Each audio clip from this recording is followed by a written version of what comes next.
கதிரவன் news சொந்தங்கள் அனைவருக்கும் வணக்கம். இரவு நேர பிரதான செய்திகள். முதலில் தலைப்பு செய்திகள். மூவர் கொலையில் 5 கைது, இலங்கையில் பயங்கரம். ஹோட்டல் அறையில் வழிந்தோடிய நீர், சடலமாக கிடந்த நபர். தேர்தல்கள் ஆணைக்குழு விடுத்துள்ள அவசர எச்சரிக்கை. நாடளாவிய ரீதியில் மதுபான சாலைகளுக்கு பூட்டு, வெளியான அறிவிப்பு. வீடு தருகின்றேன், உத்தியோகபூர்வ இல்லத்தை விட்டு வெளியேறுங்கள், மகிந்தவுக்கு அனுர அறிவுரை. அரசு ஊழியர்களுக்கு மகிழ்ச்சி தகவல். யாழில் இராணுவத்தினரிடம் பொதுமக்களின் 575 ஏக்கர் காணிகள். மூடப்படும் அபாயத்தில் துணை அஞ்சல் அலுவலகங்கள் தொடர்பான விரிவான செய்திகள்.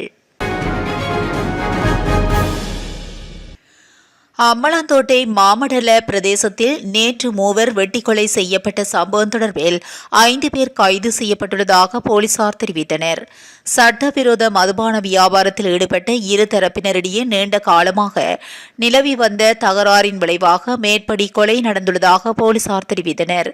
சம்பவம் தொடர்பாக அம்பலாந்தோட்டை போலீசார் மேலதிக விசாரணைகளை மேற்கொண்டு வருகின்றனர். மாவனல்ல பெலிகம்மன்ன பிரதேசத்தில் உள்ள ஹோட்டல் ஒன்றின் குளியல் அறையிலிருந்து நேற்று காலை ஆணொருவர் சடலமாக மீட்கப்பட்டுள்ளதாக போலீசார் தெரிவித்தனர்.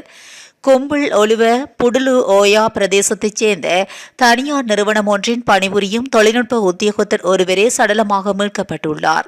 இவர் குறித்து கோட்டலில் தற்காலிகமாக தங்கியிருந்துள்ள நிலையில் நேற்றைய தினம் அதிகாலை இவரது அறையிலிருந்து தண்ணீர் பெருக்கெடுத்து ஓடுவதை பார்த்த ஹோட்டல் முகாமியாளர் அறைக்குள் சென்று பார்த்தபோது சடலத்தை கண்டுபிடித்துள்ளனர். அறையிலிருந்து மதுபான போத்தல், 2 லட்சம் ரூபாய் பணம், 1 ஜோடி காதணிகள் மற்றும் சில மருந்துகள் கைப்பற்றப்பட்டதாக போலீசார் தெரிவித்தனர். இந்நிலையில் சம்பவம் தொடர்பில் மாவனல்ல பதில் நீதவான் விசாரணைகளை மேற்கொண்டுள்ளதோடு மரணத்துக்கான காரணம் இதுவரையிலும் கண்டறியப்படவில்லை என போலீசார் தெரிவித்தனர்.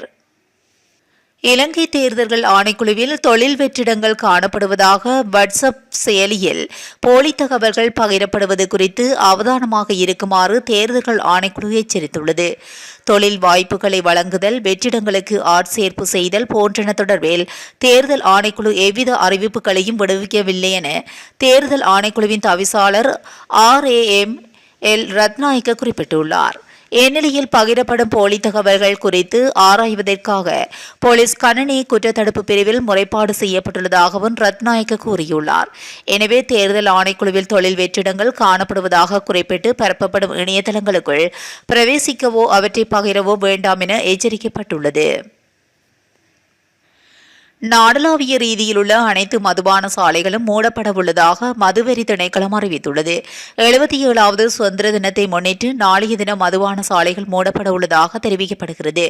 இலங்கையின் 77வது சுதந்திர தின விழாவை எதிர்வரும் பிப்ரவரி 4ஆம் தேதி ஜனாதிபதி அனுரகுமார திசாநாயக்காவின் தலைமையில் கொழும்பில் அமைந்துள்ள சுதந்திர சதுக்கு வளாகத்தில் நடத்துவதற்கு ஏற்பாடுகள் செய்யப்பட்டுள்ளன.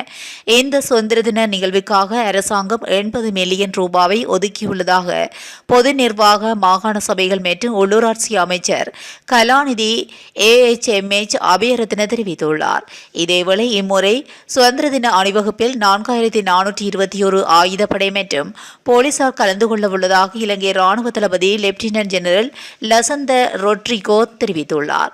மேலும் 2052 ராணுவத்தினர், 668 கடற்படையினர், 776 விமானப்படையினர், 549 போலீஸ் மற்றும் போலீஸ் விசேட அதிரடிப்படையினர், 370 சிவில் பாதுகாப்பு படையினர் மற்றும் 550 தேசிய கேடட் படை வீரர்கள் அணிவகுப்பில் பங்கேற்க உள்ளதாக அவர் தெரிவித்துள்ளமை குறிப்பிடத்தக்கது. இலங்கையின் முன்னாள் ஜனாதிபதி மஹிந்த ராஜபக்ச தற்போது பயன்படுத்தி வரும் பெரிய உத்தியோகபூர்வ இல்லத்தை வெளியேற வேண்டும் என்றும், மஹிந்தவுக்கு வாழ வீடொன்று இல்லையெனில் அவருக்கு வேறு பொருத்தமான வீடொன்றை வழங்க முடியும் என ஜனாதிபதி அனுரகுமார திசாநாயக்க கூறுகிறார். கல்கமுவ பகுதியில் நேற்று நடைபெற்ற பொதுக்கூட்டத்தில் உரையாற்றும் போதே ஜனாதிபதி அனுரகுமார திசாநாயக்க இவ்வாறு தெரிவித்திருந்தார். இது தொடர்பில் ஜனாதிபதி அனுரகுமார மேலும் கூறுகையில், அரசியல்வாதியின் திருட்டையும் வீண் விரயத்தையும் நிறுத்த சொல்லப்பட்ட கேட்கப்பட்டது. நாங்கள் அதை செய்தோம். எவ்வளவு வீண்விரயங்கள் நிறுத்தப்பட்டன. என்னுடைய பட்ஜெட் 50% குறைக்கப்பட்டுள்ளது.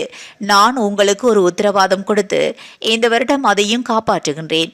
நாங்கள் வீணாக்குவதில்லை. முன்னாள் ஜனாதிபதிகளிடம் தியாகங்களை செய்ய சொன்னோம். நீங்கள் குடியிருக்கும் வீடு ரொம்ப பெரியது, 30,500 சதுர அடின்னு நாங்க சொன்னோம். ஆனால் வீடுகள் வயல்வெளியைப் போல உள்ளது. 2 பேர் மட்டுமே வசிக்கும் போது வெறிச்சோடியது போல் இருக்கும் என்று ஜனாதிபதி கூறினார்.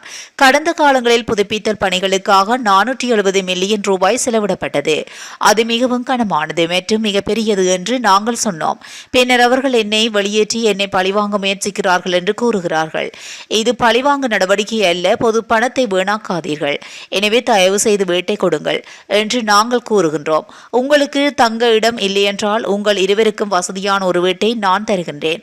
ஜனாதிபதி பதவிக்காலம் முழுவதும் 10 ஆண்டுகள் சம்பளம் வங்கி கணக்கில் டெபாசிட் செய்யப்பட்டது. அந்த பணம் அவருக்கு வருவது கூட தெரியாது. அவரது முன்னாள் தனிப்பட்ட செயலாளர் இந்த பணத்தை களவாடினார். அவருக்கு மட்டுமல்ல, அவருடைய மகனுக்கும் அவருடைய வங்கி கணக்கில் வந்த சம்பளம் குறித்து தெரியாதாம். சம்பளத்தை பற்றி மறந்துவிட்டேன் என்கிறார். எவ்வளவு செல்வம் இவர்களிடம் இருக்கிறது என்று கற்பனை செய்து பாருங்கள். அதனால் தான் சம்பள பணம் குறித்து கரிசனையே இல்லாமல் இருக்கிறார்கள் என்று ஜனாதிபதி அனுரகுமார திசாநாயக்க சுட்டிக்காட்டியுள்ளார். இலங்கையில் அரசு சேவை சம்பள உயர்வுக்காக எதிர்வரும் வரவு செலவு திட்டத்தில் 90 பில்லியன் ரூபாவை ஒதுக்க முடிவு செய்யப்பட்டுள்ளதாக தெரிவிக்கப்பட்டுள்ளது. இதனை பொதுமக்கள் பாதுகாப்பு மற்றும் நாடாளுமன்ற விவகார அமைச்சர் ஆனந்த விஜயபால தெரிவித்துள்ளார். தப்புத்தேகம பகுதியில் நடைபெற்ற வைபவம் ஒன்றில் பங்கேற்ற அமைச்சர் ஆனந்த விஜயபால அரசு சேவையில் மாற்றத்தை ஏற்படுத்தும் வகையில் எதிர்காலத்தில் பல நடவடிக்கைகள் எடுக்கப்பட உள்ளதாக குறிப்பிட்டுள்ளார்.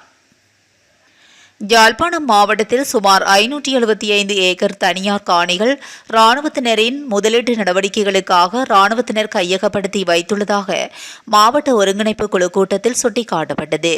யாழ் மாவட்ட ஒருங்கிணைப்பு குழு கூட்டம் கடந்த வெள்ளிக்கிழமையன்று மாவட்ட செயலகத்தில் ஜனாதிபதி அனுரகுமார தலைமையில் நடைபெற்ற போது மேல்குடியேற்றம் மற்றும் காணி விடுவிப்பு தொடர்பிலான விடயம் கலந்துரையாடப்பட்ட போதே அவ்வாறு சுட்டிக்காட்டப்பட்டது. யாழ்ப்பாணம் மாவட்டத்தில் 1775.27 ஏக்கர் காணி இராணுவத்தினரிடமும் 160.67 ஏக்கர் காணி கடற்படையினரிடமும் 660.5 ஏக்கர் காணி விமானப்படையினரிடமும் 28.28 ஏக்கர் காணி போலீஸ் திணைக்களத்திடமும் காணப்படுகின்றன. அதன்படி யாழ் மாவட்டத்தில் 2642.29 ஏக்கர் தனியார் காணிகள் முப்படையினர் மற்றும் போலீசாரின் வசம் உள்ளன என தெரிவிக்கப்பட்டுள்ளது. இலங்கை அஞ்சல் மற்றும் தொலைத்தொடர்பு சேவைகள் சங்கத்தின் தலைவர் சிந்தக பண்டார துணை அஞ்சல் அலுவலகங்கள் மூடப்படும் அபாயத்தை எதிர்கொள்கின்றன என்று தெரிவித்துள்ளார். போதுமான அரச நிதி இல்லாதனால் அந்த அலுவலகங்களில் பல மூடப்படும் கடுமையான நெருக்கடியை எதிர்கொள்கின்றன என்று பண்டார கூறினார். நகர்ப்புறங்களில் அமைந்துள்ள துணை தபால் நிலைய கட்டடங்களுக்கு மாத வாடகையாக 1500 ரூபாவும் கிராமப்புறங்களில் 750 ரூபாவும் அரசு வழங்கும் என்று குறிப்பிட்டுள்ளார். இவ்வளவு விலைக்கு வாடகை கட்டிடத்தை கண்டுபிடிப்பது சாத்தியமில்லை என்றும் அவர் வலியுறுத்தினார்.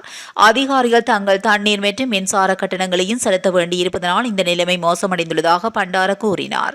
நாடு முழுவதும் 3410 துணை தபால் நிலையங்கள் அமைந்துள்ளதாகவும் அவற்றில் 3351 தற்போது செயல்பட்டு வருவதாகவும் அவர் தெரிவித்துள்ளார். அதன்படி நாடு முழுவதும் 59 துணை தபால் நிலையங்கள் ஏற்கனவே மூடப்பட்டுள்ளதாக அவர் கூறியுள்ளார். சில துணை அஞ்சல் அலுவலகங்கள் அரசு கட்டிடங்களில் இயங்குவதாகவும் அப்படி இல்லாத துணை அஞ்சல் அலுவலகங்களை இயக்க ஒரு அரசு கட்டிடம் வழங்கப்பட்டால் இந்த பிரச்சினை குறைக்கப்படும் என்று பண்டார வலியுறுத்தினார். இதற்கிடையில் அஞ்சல் சேவை அதிகாரிகள் பற்றாக்குறையால் துணை அஞ்சல் அலுவலகங்கள் மூடப்படும் அபாயம் அதிகரித்துள்ளது என்று, மேலும் முழு அஞ்சல் சேவையில் அங்கீகரிக்கப்பட்ட ஊழியர்களின் எண்ணிக்கை 27,372 என்றாலும் தற்போது 21,372 பேர் மட்டுமே பணியில் உள்ளனர் என்று சிந்தக பண்டார மேலும் தெரிவித்துள்ளார். இத்துடன் இலங்கையின் பிரதான செய்திகள் நிறைவடைகின்றன. தொடர்ந்தும் செய்திகளோடு இணைந்திருக்க கதிரவன் நியூஸுடன் இணைந்திருங்கள். நன்றி, வணக்கம்.